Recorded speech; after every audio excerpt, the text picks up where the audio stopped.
Hi అండి. నేను మీ అమ్ములు. ఇవాళ మనము చికెన్ కర్రీని ఎంతో టేస్టీగా, వెరైటీగా తయారు చేసుకోబోతున్నాం అనమాట. రొటీన్‌కి భిన్నంగా. ఇది చాలా టేస్టీగా ఉంటది. రోటీలోకి అలాగే నాన్‌లోకి చాలా బావుంటదనమాట. రైస్‌లో కూడా బావుంటది. తప్పకుండా మీ ఇంట్లో ట్రై చేయండి.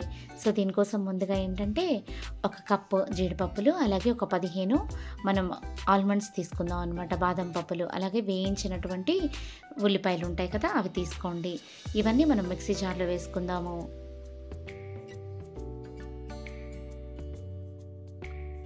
ఇప్పుడు మిక్సీ జార్‌లో వేసుకున్నాం కదా! వీటికి తోడుగా ఒక 5 పచ్చిమిరపకాయలు తీసుకొని ఇలా చిన్న చిన్న ముక్కలుగా వేసుకోండి దీనిలో. అలాగే ఒక ముప్పావు కప్పు పాలు వేసుకోండి.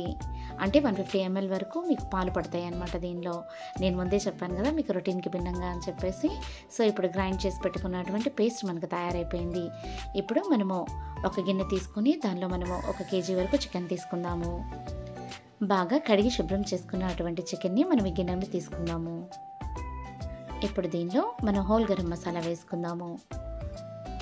అలాగే మీకు రుచికి సరిపడినంత కారం వేసుకోండి. నేను 1.5 చెంచా వేసుకున్నాననమాట ఇక్కడ కారము. ఎందుకంటే మనం ముందుగా పచ్చిమిరపకాయలు యూజ్ చేసాం కదా గ్రైండ్ చేసినప్పుడు, అందుకోసం అనమాట. 1 కప్పు ధనియాల పొడి, అలాగే 1 కప్పు మనం గరం మసాలా వేసుకుందాము. చెంచాల లెక్క చెప్పాలంటే 1.5 చెంచా గరం మసాలా, అలాగే 1.5 చెంచా ధనియాల పొడి వేసుకోండి.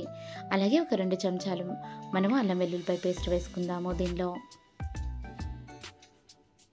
ఇప్పుడు మనం ఇందాక సిద్ధం చేసి పెట్టుకున్నటువంటి పేస్ట్ ఉంది కదా, జీడిపప్పు, పాలు, అలాగే బాదం వేసి తయారు చేసాం కదా, అది కూడా దీంట్లో వేసేసుకుందాము.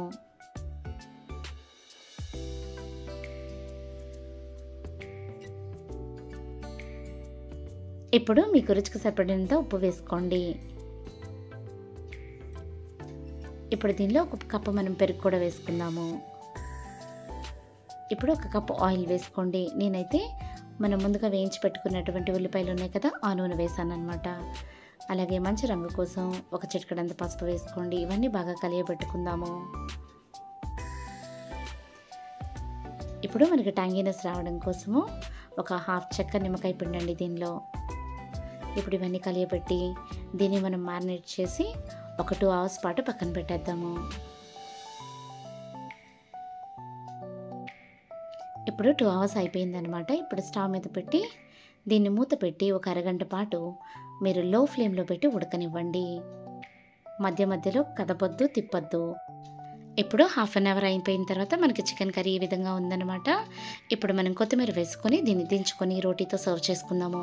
ఎంతో టేస్టీగా, వెరైటీగా ఉండేటువంటి చికెన్ కర్రీ మనకి రెడీ అయిపోయింది. కాకపోతే దీనికోసం కొంచెం టైం వెచ్చించాలన్నమాట.